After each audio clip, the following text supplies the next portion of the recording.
Chris Scalzo here with Matt Howell. And on this episode of The First Run, bro, we're going to talk about the Lighthouse. It's awesome, man. It's cool. It's total, man. Matt and I are going to bro out all over that thing. You got Robert Pattinson, you got Willem Dafoe, just two guys hanging out and just manning up, man, and just chilling and stuff. It's cool, man. And then, bro, it's going to be like the Getaway, bro. It's going to be us, and we're going to talk about another car chase movie that, maybe, I don't know, there's like 5 minutes of car chases. I don't get it. And then, bro, it's going to go do the Creepshow 3, episode 3, which I'm very excited about. Not because there was a Creepshow 3, right? That was like straight to DVD, right? So this is just episode 3, just renewed for a second season, bro. So it's pretty cool. And then finally, we're going to discuss our 5 favorite movie robots that are going bad, which is, maybe they were good, now they're bad. So that'll be fun. Anyway, here's a clip from the Lighthouse, bro. Enjoy. What do you call that? Sir? What? I mopped and swept twice over, You sir. lying dog. I swept them. Kids begrimed and bedazzled. Unwiped, unwashed, and disdained. Get some kind of pert out of molesting me. Come now. I already says... How dare ye contradict me, you dog? Now look here. I ain't never intended to be no housewife nor slave in taking this job. And it ain't right. These lodges is more ramshackle than any shanty boys camp I ever seen. The Queen of England's old fancy housekeeper couldn't even done no better than what I done. Because I tell you, I scrubbed this here place twice over. And I say you did nothing of the sort.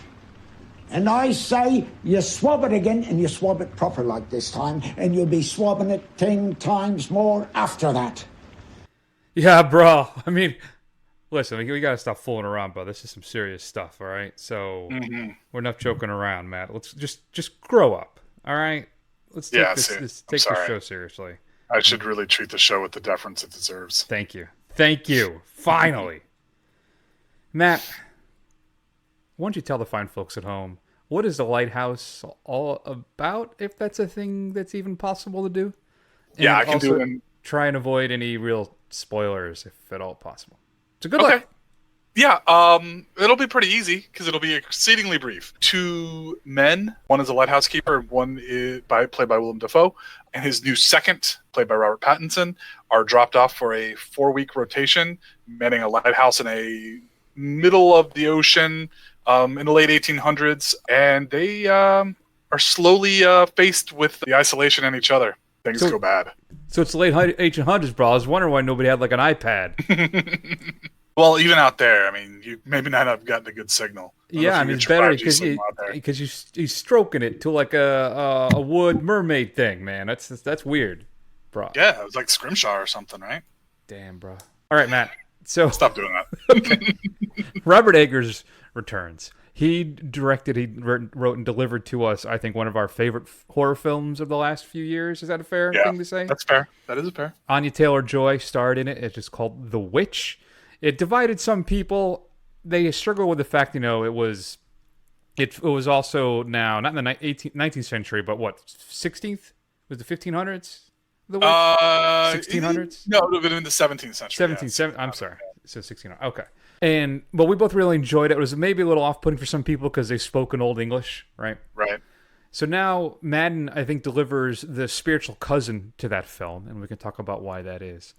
But he also does some interesting things. He shoots this in what? What is this thing shot in? What's the aspect ratio? 1.19 to 1. I mean, it's basically like you're watching a large postage stamp. Yeah, it's like a 4:3. In 4:3, even maybe generous. There you go. So were you on board with the Lighthouse? Did it give you the light? And did it shine the light on what you were looking for here? Or is Eggers just really all full of himself now and wrapped himself up in being a cool artiste? Yeah. So the reception to this has been mixed. I mean, the people who like it really, really like it. And a lot of film critics really like it. I know it went very well on the film festival circuit, excuse me. But it's beautiful. The performances are great.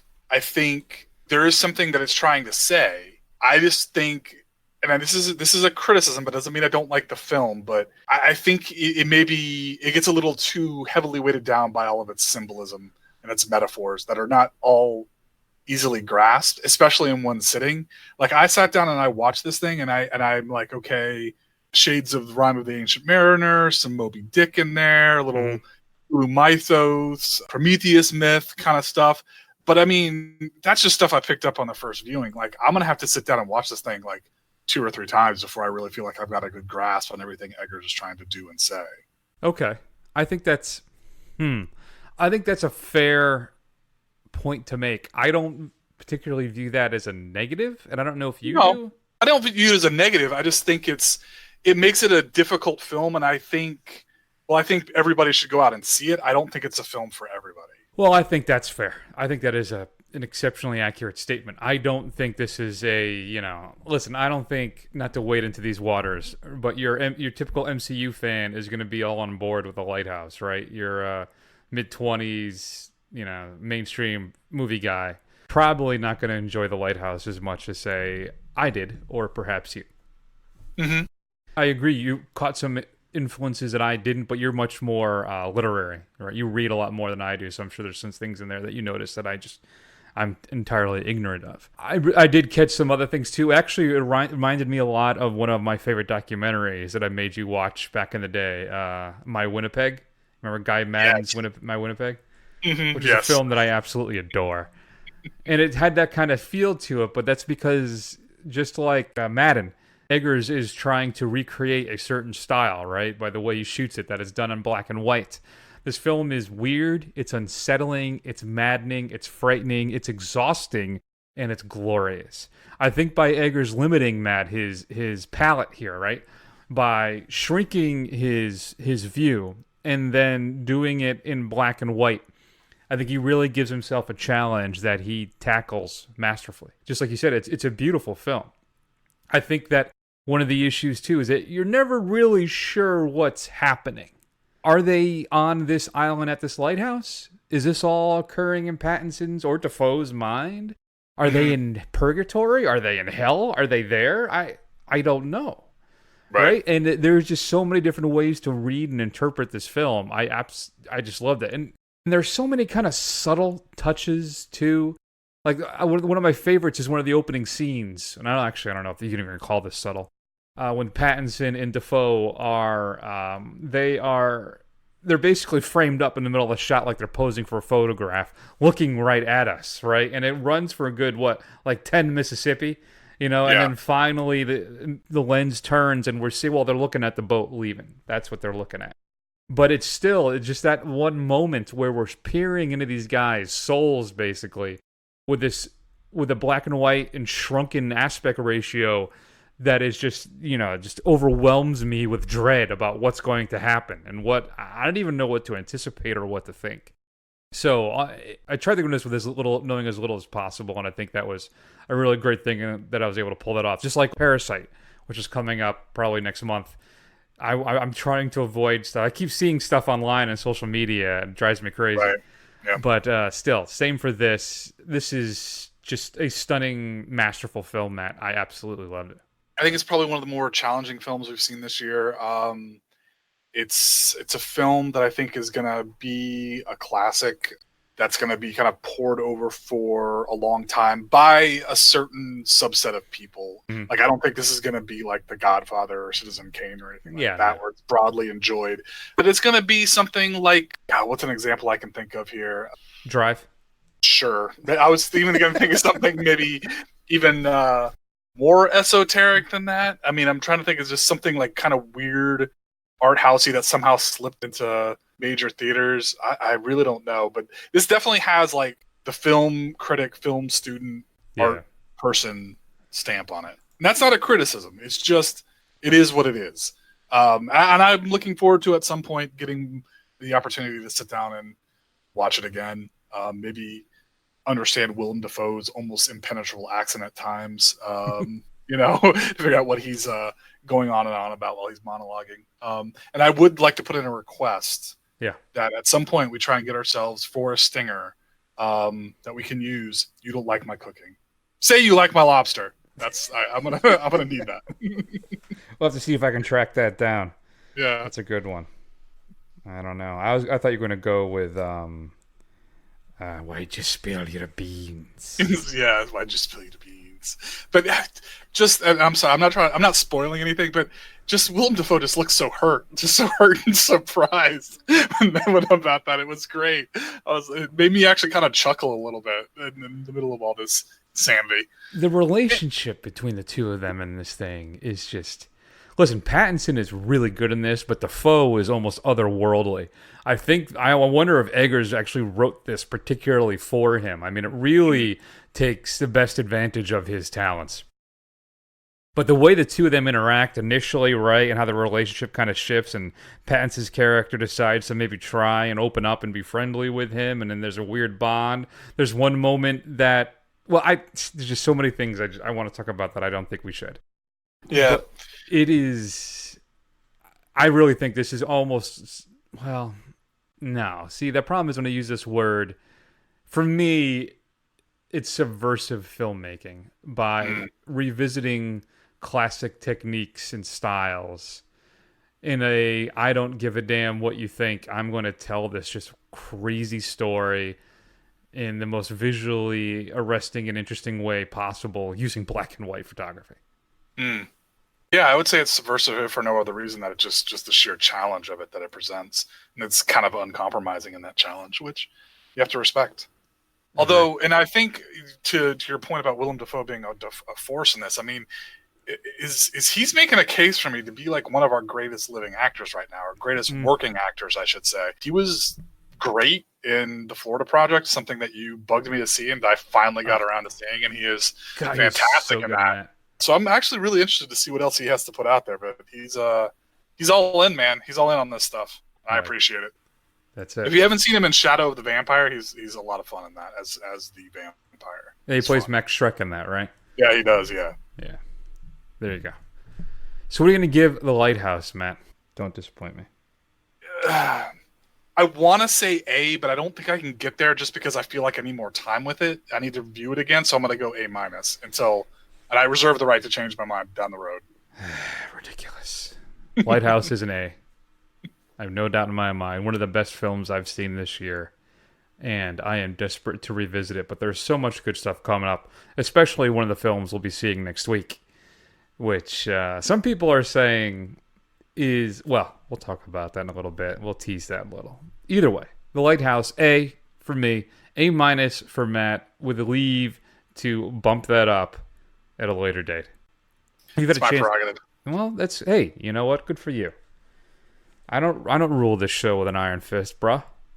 So if you had a chance to see The Lighthouse, shoot us an email at feedback@thefirstrun.com, and you should see it. Though, again, maybe temper your expectations. Let me put it this way. It's got a critics' approval rating of 92% on Rotten Tomatoes and an audience score of 71, which I think maybe actually a little high.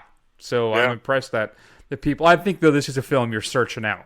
Right, this is not a wide release type of hey everybody, let's go see The Lighthouse this weekend. You know, but still, it's fantastic. Moving right along, Matt, let's spend a few minutes talking about what's coming up on Blu-ray and DVD this upcoming Tuesday, November 5th. There's one big release that I refuse to honor it with a clip, so let's go with a classic instead that's getting its individual release on 4K. I'm just saying things aren't always as simple as they look. Well, most times they are. Let's just wait till Dr. Hatcher comes back with something before you go jump in the Kalashnikov. All right, in the meantime, why don't you check out a few of Martin Blower's clients? Martin Blower represents damn near most of the village. Do you want us to go through the whole phone book? Yeah, we'll put a call into Aaron A. Aronson, shall we? Please, don't be childish. At least consider interviewing the widow. Martin Blower was clearly having an affair with Eve Draper. Oh, and how did you establish that? Because we sat through 3 hours of so-called acting last night, and the kiss was the only convincing moment in it. All right, pipe down, biggin. Yeah, what else you got? Crockett and Tubby. Skid marks. Now who's being childish? There were no skid marks at the scene. Doesn't it seem a little strange that Martin Blower would lose control of his car and not think to apply the brakes? If there were no skid marks, it follows that for 300 yards, both driver and passenger did nothing to prevent their fate. You don't have to be a detective to work that out. Are you causing trouble? Yes, they are. So all the individual Cornetto trilogy films are being released on 4K. You'd be able to get them in a box set that's actually been pretty cheap. I think it's like $30. But now you'll get them all individually if there's one of them you don't want or like, which I don't understand that. I haven't picked them up, Matt, because I own them all on Blu-ray. I just don't know if I need that 4K upgrade on them. Yeah, I think I only own them on DVD, so maybe I'll pull the trigger and go that way. I forgot Olivia Colman was in that film. Oh, that's right. Yeah. God, it's such a good movie. It is. That, of course, is Hot Fuzz for the uninitiated. Coming up also on November 5th, this upcoming Tuesday, the film that I didn't want to give a clip to, which is Hobbs and Shaw. Comes with Best Buy. You get a Steelbook. We have a weird thing, too. This is how desperate I think Best Buy is, or at least their commitment to Steelbooks. So you can buy, this is so weird to me, you can buy a digital copy directly from the store, like Walmart has those cards on the hook for Vudu. Right. So you go up, you buy the digital copy from them that way, and then you go home. Well, the Best Buy has the same thing, and they have a mini Steelbook for the digital copy. Interesting. All right. So you have your little cardboard card inside a Steelbook that's like the size of a gift card, basically, that celebrates Hobbs and Shaw, which I guess is a thing now. Target has a gallery book. The film does include an alternate opening, deleted and extended and alternate scenes, and a whole bunch of special features that I'm not going to get into because I'm sorry, I'm going to be an ass about it. I don't care. Includes some feature commentary as well. See, look, you get that. Scary Stories, Tell in the Dark is being released, Matt, as well. Best Buy, of course, has a Steelbook on that one. We both enjoyed that. I don't have an overwhelming urge to revisit it at all, but I think for a relatively safe, family, fun Halloween, though it will be out a week late, that's kind of weird. Wouldn't you want to put that out the week before? You would think. Odd. Well, you can pick that up now. The Art of Racing in the Rain, part of the glut of dog films that we've been experiencing lately. Have you noticed that? There's a lot of talking dogs, or at least dogs with inner monologue movies for the last couple of years. Yeah, I think a lot of them are based on the same guy's books. I want to say this one guy has written all these books. And don't forget, this is a subtle Jesus movie as well. So just is it? Yeah, it's a slide in there. Oh, I didn't know that. Hail Satan. Dogman Enzo recalls the life lessons he's learned from his race car driving owner, Denny. Includes some making of featurettes and audio commentary by the director. The film that really disappointed me, The Kitchen, based on the Vertigo graphic novel. A great cast where you got Melissa McCarthy, Tiffany Haddish, and Elizabeth Moss, as well as Domhnall Gleeson. But this thing is a just horrible disappointment. I don't even know if I'd bother to tell you to rent it. It's really just does not work at all. A retelling of Macbeth featuring the point of view of Ophelia, called Ophelia. Daisy Ridley plays the titular star, along with Naomi Watts and Clive Owen, though I guess it's going to end pretty quickly, right, in regards to the retelling of Macbeth. And then finally, there is a documentary coming out called Memory, The Origins of Alien, which of course then covers the original Alien film. I don't know if it dives into the other films. I imagine it does. We should look into maybe we can get together, Matt, and get this for former co-host Chris Espo for Christmas because he's such a huge Alien fan. Sure. I did give him a heads up on it a while ago that it was coming out, though, so maybe he'll pull the trigger himself. New to Blu-ray, Galaxy Quest 20th Anniversary. I thought about using that for the audio file, right? Audio clip, because Galaxy Quest, if you haven't seen it, is a great little film. I haven't seen it since it came out, actually. Have you seen that at all recently? Not recently, but I have seen it. I have watched it multiple times. I catch it every few years or so. It's a fun movie. I really like it. Yeah, it's a lot of fun. So you can pick that up. There's a steelbook for that, and some deleted scenes and all brand new featurettes.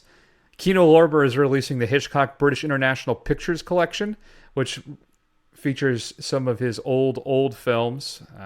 The Ring, Farmer's Wife, Champagne, The Manxman, and The Skin Game. I'm a Hitchcock fan, and I confess I had never heard of any of these. Shout Factory is giving us Snow Falling on Cedars, which is the Ethan Hawke drama that was, I think, is that late 90s, early aughts? I was actually in the movie theater when that came out. It was the same year Star Wars The Phantom Menace came out, I can tell you that. That was like 99, 2000, something like that. Okay. What else we got coming up here? Apprentice to Murder from Arrow. Fire and brimstone preacher sees Satan everywhere. Trains gullible young boy to detect evil, and the two of them commit several murders in the name of Jesus. Based on a true story. Well, that's scary. Brand new 2K restoration from the original 35mm interpositive, and some new audio commentaries and interviews as well. As always, I'm sure Arrow knocks that release out of the park. Some 4K releases, Matt. Disney keeps unloading their films on 4K. Moana, Zootopia, Big Hero 6, Tangled, and The Princess and the Frog all getting 4K releases.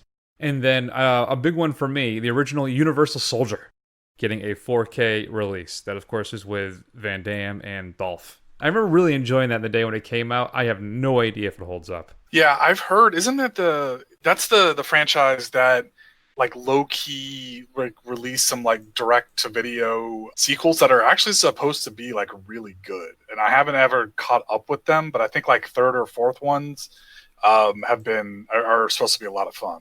Yeah, I haven't seen. I think I saw the second one. I don't know. Yeah, I don't think the second one is included in that. It's good. Dang it. Fine. Well, you're straight to DVD pick of the week, Matt. I'm going to go with Devil's Junction, Handy Dandy's Revenge, starring Bill Oberst Jr. and Bill Moseley, horror icon. A Shudder TV studio in Detroit, Matt, is haunted by a magician ventriloquist from a 1960s children's show, and he's looking for a new live or dead studio audience. I got to tell you, ventriloquist dolls creep me the hell out. You know, some people, like friend of the show, Carrie, her big thing is kids. Scary kids in horror films. She cannot handle it. Okay. Ventriloquist dolls work for me. That's why. What's the one with the New Kid and the Black Kid? That's the mannequin one, the horror film. Why am I blanking? Dark Shadows? No, what's it called? Oh, that's embarrassing. That is embarrassing. I'm Not embarrassed mannequin, for you.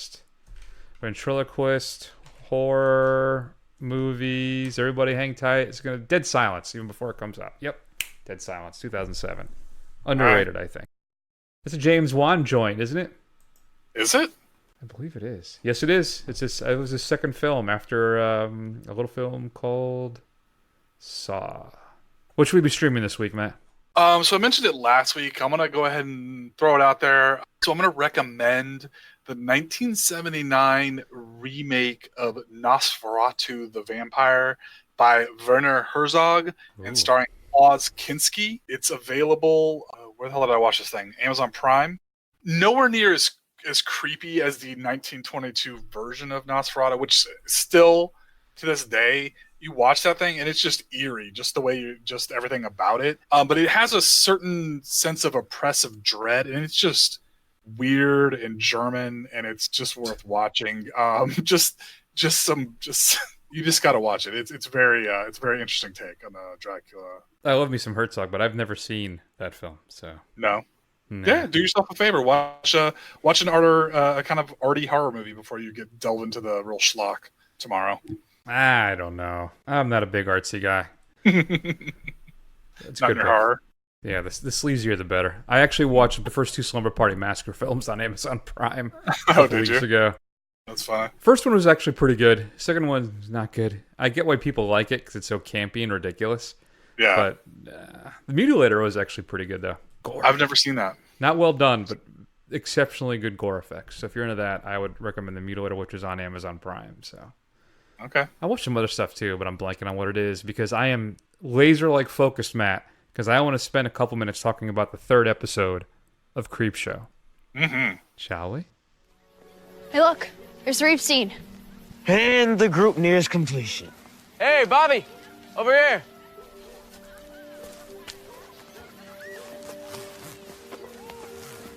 Same old stupid skeleton suit, huh? Picked up any loot yet, Bobby? You know, I thought we weren't supposed to start till we was all together. Club rules and all that. You look like a walking pimple, Bradwell. Well, then it must be like looking in the mirror. You ever consider cleaning that outfit? You ever consider kissing my Halloween ass? We can't start without Skeeter, and I haven't seen him yet. He's down by the old iron gate being a pain. Why? Oh, he says he's sick of this Halloween stuff. Says he's too old for it. We're too old for it. Well, I second that motion. Okay, did you tell him it was the last time? No, I'm not his brother, Pete, so I don't tell him how to hold his dick when he pees. You tell him. Whoa. Potty mouth. So we are now into episode 3, Matt, of Shudder's Creepshow revival. This week we're going to talk about All Hallows Eve and Man in the Suitcase. I got to admit, Matt, once again, I think we have middling returns. Yeah. Although... Okay, go ahead, sorry. It's solid, but unremarkable, I think is kind of how I'd put it. Particularly the first part, which is where you just heard a clip from All Hallows Eve. There are a group of kids who are going around trick-or-treating, but every year they go to one house and take a kid with them. And why does that happen? You could probably guess. I think that's one of the issues with the episode, is I think it's a story we've heard or seen a few times now. It is, again, unfortunately, rather devoid of scares and more of a, oh, I get it type of a thing. And I didn't find it particularly effective. Again, maybe it's just not enough that's scary. And then you get one good real scare visual effects wise, I think, right? With Skeeter. And even then, it's kind of like, whoa, yeah, well, I mean, I assumed that was what it was going to be, something like that. But yeah, so All Hallows Eve kind of left me a little cold. What about you? I felt like I had gotten a pillowcase full of licorice and lollipops instead of that sweet peanut butter cup action or Three Musketeers. Three Musketeers, that's an interesting choice. You know what? I actually think I enjoyed this episode as a whole more than I have enjoyed the other two. I didn't love it, but for me, these seem to be getting incrementally better as we go along. I think really what sold it more for me is just that both of these really seemed like something you would read in an EC comic. I mean, they both had the kind of, twisty morality play thing going. So it seemed very like more on brand, more on theme. So I was more on board with it. I think you're right. They were kind of simplistically done. They weren't groundbreaking, but at least I thought that they were pretty competent. And they were trying to kind of give you what, you would get from reading one of those old Penny Dreadful horror pulp comics. Well, let's talk a little bit about Man in the Suitcase. So this one is a young man. He's at the airport. He's waiting for his bag to come off the little spinny bag delivery system, whatever the kids call them these days. And he grabs his bag, but something else is inside it. But it's a man. It's the name of the segment of the show. So what happens, though, Matt, is that whenever any pain is inflicted upon him, he spits out gold. Mm-hmm.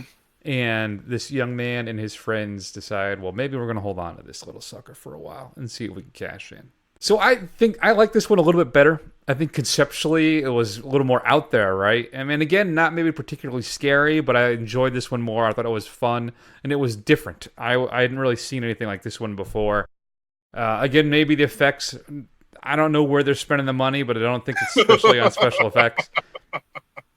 But I enjoyed this one, and I had a lot more fun with it. What did you think about Man in the Suitcase? Yeah, I mean, I liked it. I mean, I liked the little twist. That kind of kept you guessing. You weren't really seeing it all coming.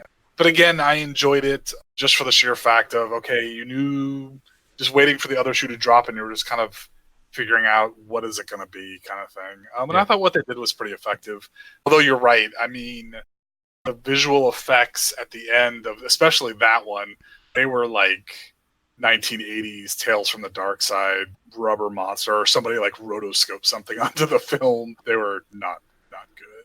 So maybe they're saving it up for these last two episodes. Could be, maybe. So I gave All Hallows Eve a C+. And then what about you? I gave it a B-. All right. And then finally for Man in the Suitcase, I gave a B-. I gave it a B. Look at that. We're always just one grade away from each other. Little increment. So if you had a chance to see episode 3 Creepshow, streaming right now on Shudder, let us know. Feedback@thefirstrun.com. So let's continue the penultimate film, Matt, in our car chase marathon that had basically almost no car chases. I don't know if you didn't know that going into this, but... No, I had never seen this one, so I did not know that going into that. It's much more of a heist film, but still, let's spend a few minutes talking about The Getaway. Still at large, and despite yes, sir. Dragnet, there is still... Yeah, I'd like to have a radio. Police are portable. All right, so we've got them from $15 to $55.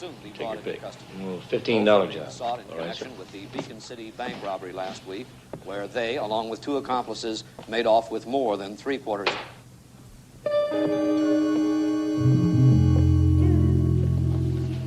That'll be $15.95 with 60 cents tax, sir. You get your change.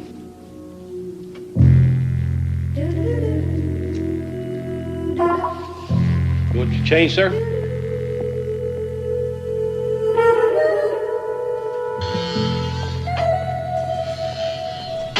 Now we got trouble, so clear the car.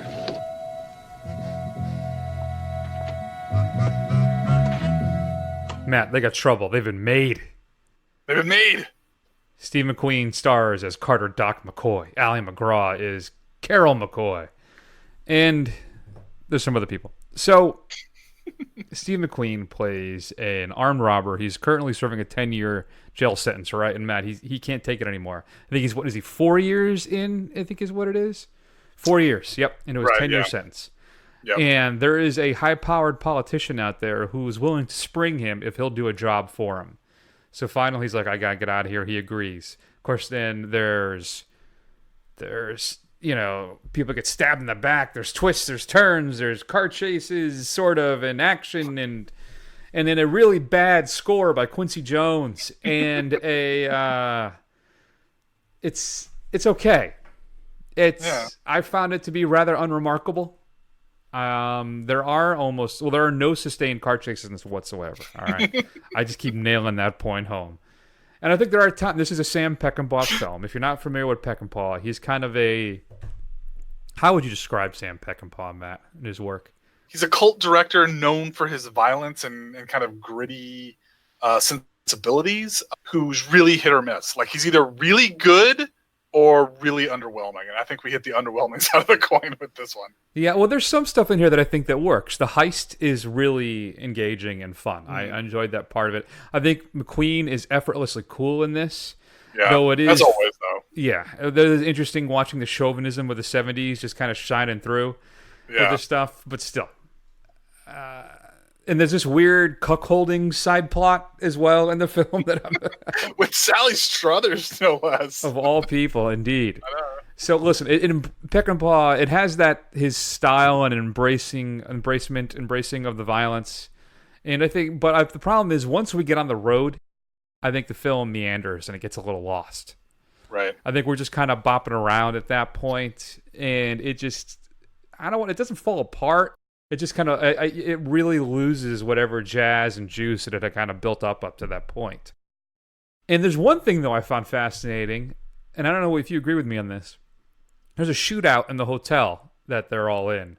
Mm-hmm. And all I can think about that this was a major influence to the Coen brothers for No Country for Old Men. Yeah. That's interesting that you say that. I hadn't thought about that at the time. So, what do you think, Matt? Am I wrong about this? What are your thoughts on The Getaway? No, I think you hit the nail on the head. I think this has some really interesting parts. I think based off of the principles, who's behind the camera, who's in front of it. There are things in it that you would think would make for a more interesting film. And there are flashes of things that are really good and entertaining. But even the one car chase that's in this, and even if you can call it a car chase, is pretty thrilling. That one 45-second interlude was pretty thrilling. Yeah, I was a little disappointed by it.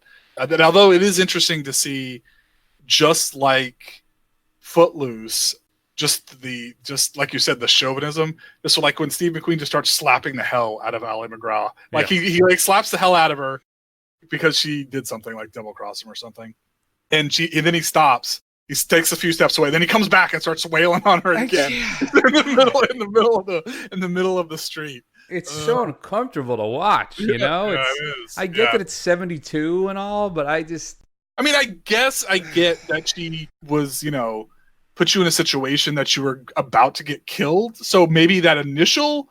But yeah, the whole beating thing is just crazy. And she sleeps with the guy too, right? That's part of it, I think, of why he's angry. Yeah, that's the implication. Yeah, that she slept her way to his freedom.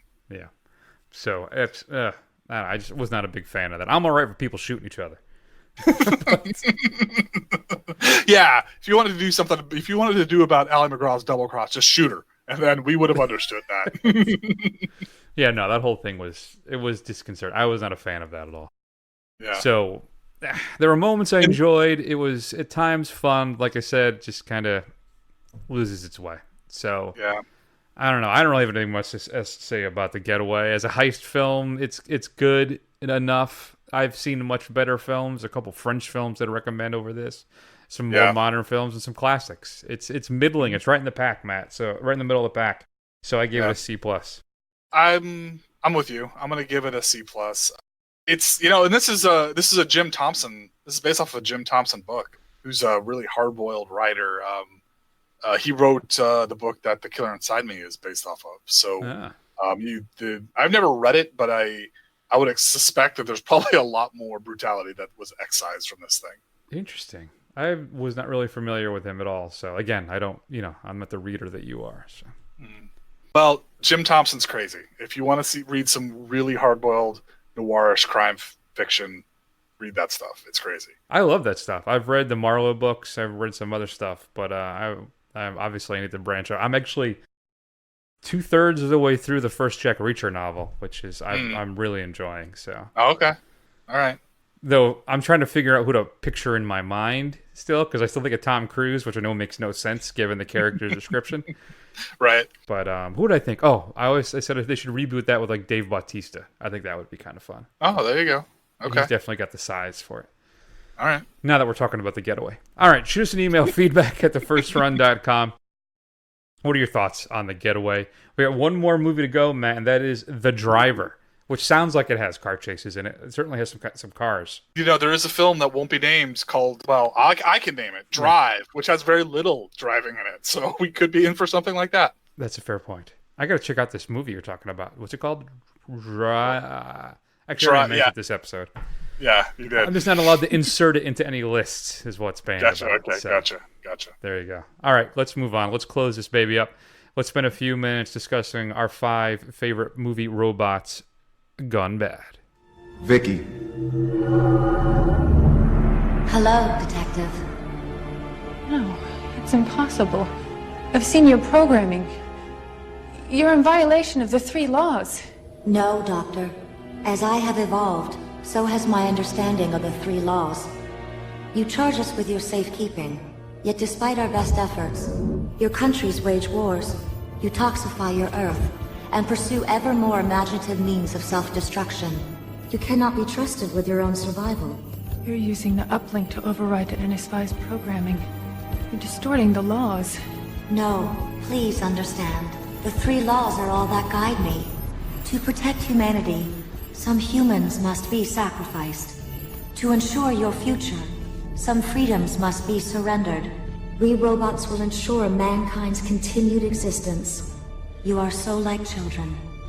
We must save you from yourselves. Don't you understand? That is, of course, a clip from I, Robot, the Will Smith film, based off of a Philip K. Dick novel, and not a good movie. Not a terribly good movie. So, Matt, I put a few restrictions on myself here. I really stuck with it. They had to be good robots that turned bad. Okay. So the problem is, one of mine, I'm not sure about that. And the other one, I don't know if you really define it as bad. So I like to make rules and then I break them. Because I am what they would be commonly known as, in the dating world, a bad boy. Yes. And I would just like to point out, internet commentariat, I know you're out there. Please pillory Chris, because I, Robot was not written by Philip K. Dick. It was written by Isaac Asimov. Oh, that's right. Thank you. I apologize. That is my fault. Thank you very much. They're all the same. All science fiction writers look the same to me. They are. Yeah, they're all the same. Asimov wrote 2001 too, right? That was all him. And then the sequels? No, who was that? That was Arthur C. Clarke. Arthur C. Clarke, that's it. I'm just going to edit all of this out so no one will ever know. That would, you know what? That would show some integrity. Live with your mistakes. Well, I did say, I think twice already, that I don't read a lot. So I always get that stuff confused. All right, so then Slaughterhouse-Five, that's got to be, I know, I'm just kidding, that's Vonnegut. Boom! Boom! You got it. All right. Just got a great... 1984. Aldous Huxley. I'm kidding. It's Orwell. Okay. I know a little bit. Not much. Just what I read in high school. That's all I can really give you. That's fine. So, Matt, I'll go first. I'll give you the ultimate number one because I am a kind and benevolent dictator. My number 5 are the Protector robots from Chopping Mall. The 80s cult classic. A bunch of kids hide out in the mall, or they break into the mall. I think they hide out in it. And they're running around the mall at night. A bolt of lightning. There's this new security robots in this mall. A bolt of lightning comes in and fries their circuitry. And they can no longer tell good from bad, I guess. I don't know. So they basically just go around on a rampage in the mall and start killing people. Now, if you've listened to the show with any regularity at all over the past, 7, 8 years, which is terrifying, I'm a fan of exploding heads. I don't know why that is, but I do. I am. And Chopping Mall has an all-timer. So if you haven't seen it, it's great. It's a lot of fun. It is pure 80s cheese horror and a great ride. And I believe it's currently streaming on Amazon Prime. So Protectors 1, 2, and 3 are my number 5 from Chopping Mall. There you go. I just watched that the other day. I didn't put it on my list just because I felt like I talked about it already, or at least mentioned that I watched that the other day. Good times. What you got? God, that movie is so 80s. Anyway, all right. So my first one is the embodiment of what happens when you don't put the laws of robotics into your androids, and that's Ash from Alien. Obviously, he leads the space truckers to find the evil monster on the derelict planet. He works against them to keep it alive per the wishes of the company. And in the sequel, Bishop, the programming has been changed, and he actually recites the laws of robotics, saying that they've kind of put that in to prevent that from happening in the future. So there you go. That's a good pick. I've never heard of it, though. My number 4 then is... This is the one that I'm a little watchy on. Okay. Because I haven't seen this movie since I was a kid. I remember really liking it, and I want to watch it again. I almost bought it on Blu-ray when it came out, but it's Disney. So, I didn't want to pay like $25 for it. Maybe when Disney Plus comes around and beyond that, and I can check it out then. That, of course, is Maximilian from Black Hole. Okay.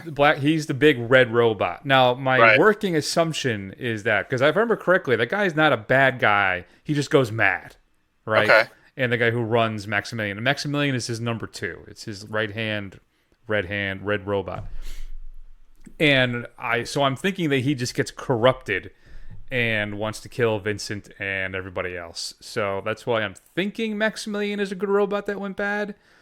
But I'm not 100%, so you can ding me on that one. But it's one of my favorite robot designs of all time. Just kind of this floating red just beast with that red visor eye thing and all the little different tools that pop out. And I especially love how that film ends when, well, I don't want to spoil it if you haven't seen it, but our main bad guy, whose name I'm blanking on right now, because obviously Maximilian is always the one that stuck out of my head, become a lot closer than you'd anticipate. So the Black Hole is, I think, a great, fun, well, maybe not great, but it's a fun little Disney's entry in trying to capture that Star Wars market. So Until they decided just to buy it. Yeah. They can't make it, let's just buy it. Exactly. And I haven't seen the Black Hole in forever. Robert Forster recently departed. All right, so I have a couple cheats in here. So I counted AIs as robots as well. So I'm going to choose the machines from Matrix. Basically, a whole slew of hive mind robots. But aren't they always bad? No, they were initially servants. That's why, guys, go out and watch from the Animatrix. Most of that is garbage, but the first Renaissance is fantastic. It gives the entire backstory of what happened and why the machines did what they did. And it's they were actually servants, kind of like Skynet, but less. It's really interesting. You should watch it. And it's actually pretty disturbing at the same time. So I haven't seen the Animatrix, any of them. So yeah, I think that's part of it. I didn't have any of the Matrix robots on here because I had always assumed, well, that it doesn't. Yeah, no, they exist. That's right. But I just always thought that they were bad. I didn't realize that they were good at one point. Yeah, they were basically, well, not to spoil it, but basically they were a workforce that gain sentience, and they basically leave humanity, and they can produce things basically so cheaply and so efficiently that it crashes every economy in the world. Basically, their country is the only one that can do anything, and rather than accept the plan to say where they could all live in harmony, man attacks them and they fight back. Well, I don't have any AIs because they're not robots. Okay, fair enough. Son of a bitch. So my number 3 then is, I believe, your 4, which is Ash in Alien. Another, I think, a great pick. It's another one of my favorite ones because that is, listen, one of the things that makes Alien so effective, that's basically just a haunted house movie in space. But Ash is another whole. It's why it's so successful is because you have this lurking monster in the shadows, and you never know when it's going to strike. But what's so great about it is that you have then another enemy right in your own midst, and you don't even realize it. And when he turns, it is so scary. And how he's able to overpower Ripley, and just how powerful he is, and that trying to kill somebody with a magazine, man. That's like some John Wick stuff. So, Ash in Alien is one of my favorites. There you go. All right. So my number 3... Alien, by the way, written by... Damn it, I was hoping I could pull a science fiction author and be wrong again. Who else wrote science fiction? Who did like Ender's Game? Gibson. William Gibson. William Gibson wrote Alien, not Dan O'Bannon. Yeah. I don't know what I'm talking about. Go ahead, continue. All right, so my number 3 is Ava from Ex Machina. I don't know if she really goes bad because you can kind of understand where she's trapped and kind of a prisoner in her shell, but she does leave Domhnall Gleeson to starve to death, and you don't know exactly what she's going to do out in the world. So she's at the very least goes from sympathetic or to at the very least murderous and untrustworthy, if not necessarily kill all mankind. But Ava from Ex Machina. I haven't seen that movie in a while. I should check it out again. Same, actually. She's my number 2. Okay. I do agree with you. Yeah. You don't know. That was why I said I'm not 100% sure for one of my picks if they're really bad or not. Because she is just trying to fight for her freedom, right? But, like you said, she does leave him to die. And we really don't know what she's going to do if she eventually gets out. So... and then Alicia Vikander, which is fantastic in that film. Alex Garland's movie. It's his second film, right? Is it his second? I think it is. The rumor in Hollywood is that he ghost directed Dredd. By the way, if you're not familiar, that's why that movie is so damn good. Oh, that movie's so good. So, but Ava Vikander, and that is great. The whole cast is. That's a small cast, right? You just got Domhnall Gleeson, then you have Poe himself there. Oscar Isaacs. So, Ava's my number 2 as well. If you haven't seen Ex Machina, you should definitely check that out. I think it's actually $5 on iTunes right now. I think that's right. I can't remember. So there you go. All right, so my number 2 again is an AI. So this could be cheating. Sorry, but it's recent, and I wanted to throw it out there. Is STEM? Son of a bitch. You finished. Is STEM from Upgrade, where obviously it's created to better people, allows the main character to walk again, where it turns out that it's got megalomaniacal world domination on its mind. That's not good for anybody, especially with a machine, right? So, STEM from Upgrade. Did you watch that? What? Did you watch any of what I sent you? I saw. I watched about 10 minutes. So if you're unfamiliar with Matt saying, anybody, I don't know why you would know. Well, why don't you tell people? What are you talking about? I was poking around in fan edits, and I discovered something called, what is this thing called? Star Wars: The Third Gathers Backstroke of the West, which is a horribly subtitled Chinese bootleg of Revenge of the Sith. But these guys decided that they were going to record the dialogue that was in this over it, and it is absolutely fantastic. And the last scene, the no scene, is chef's kiss. You just got to go out and watch it. I don't want to spoil it for you, but the no scene is pretty fantastic. I was about 10-15 minutes in, and I haven't checked back in with it yet. But it's really funny having and I think the guy whoever does Anakin sounds like Hayden Christensen a bit. He does. Yeah, the guy who does Mace Windu sounds exactly like Samuel L. Jackson. It's creepy. Gotta check that out. All right, so my number one, I'm thinking we may have the same number one, unless you go AI again on me like a coward. Mm-hmm. And it's Roy Batty from Blade Runner. Oh, okay. Rutger Hauer. He is is he a soldier or a worker? He's a soldier, right? Yeah, he's a soldier, man. He's seen things you people wouldn't believe. That's right. So from Blade Runner, and he's part of the robots there who rebel, and he comes back to Earth to just try and figure out a way. Because remember, all the androids, Matt, they have a shelf life. They will die after a certain amount of time. Mm-hmm. So he's trying to find a way to prevent that from happening. And Harrison Ford's Blade Runner is hunting him down, along with him and his crew, bruh. So still, and remember, Hauer improvised supposedly that whole scene. Yeah. Which blows my mind that right in the rain, that whole, that is insane to me that he was able to kind of pull that out of his butt. That is some impressive stuff. And we lost Rutger Hauer earlier this year too. Yes. So another big loss. But yeah, Roy Batty is my number one. I don't think there's a better robot gone bad. And again, that's a good point. Did he go bad? He's just trying to live. He was just trying to live with what time he had left, you know? That was basically all it was. Who am I to judge? Yeah. Man, wow. Blowing my mind. All right. Well, I did cower it out because obviously HAL 9000 is the ultimate bad robot. HAL is not a robot. He's a computer. It's not a robot. His body is the ship. Yeah, but he's not. I know he's not a robot.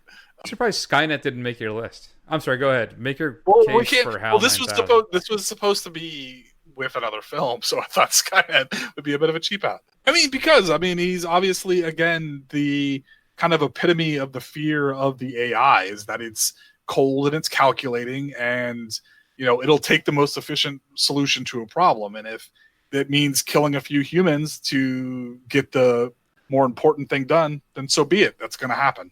And I think that's part of what makes the idea of AI so scary, because it has no empathy. Yeah, it makes sense. It's just not a robot. So, do you have any honorable mentions or other AIs? That's a good point, Matt, because remember, this initially was going to be part of our Terminator Dark Fate show, but Matt... Well, yeah, we'll see, and that's the thing. Matt left you people behind, so I had to do a solo show.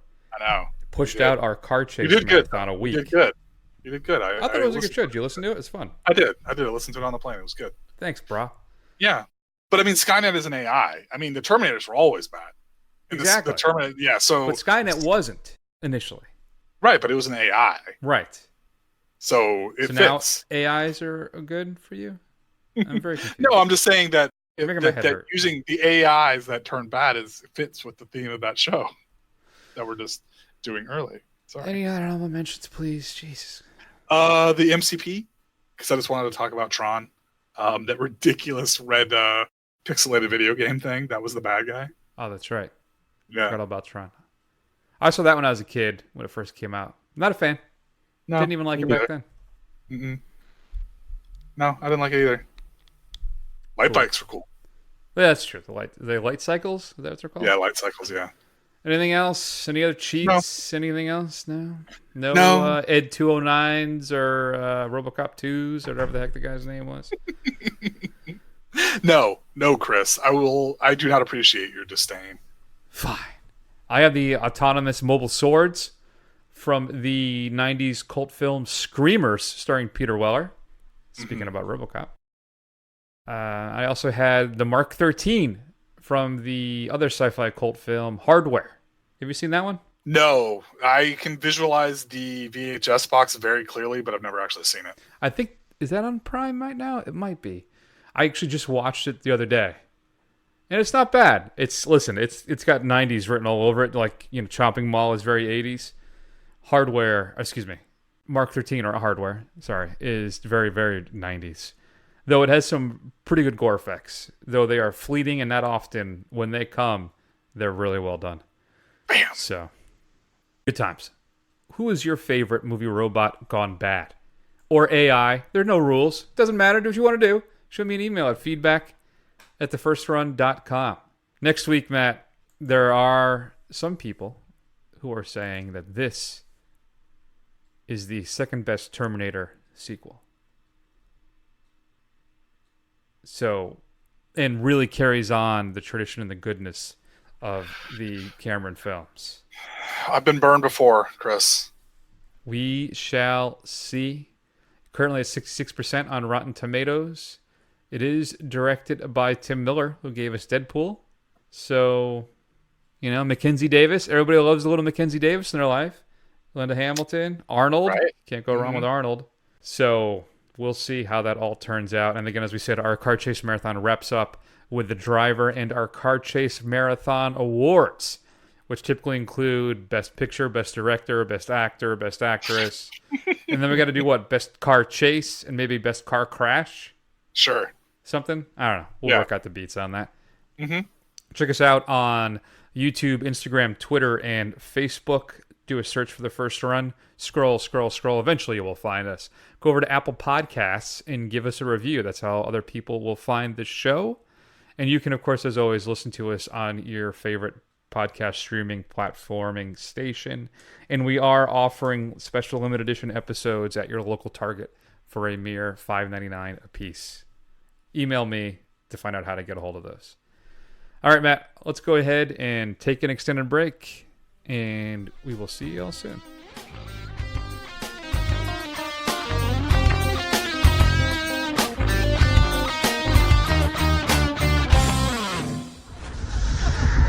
Excuse me.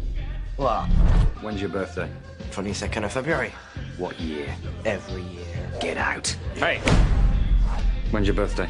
8th of May, 1969. You're 37. Yeah.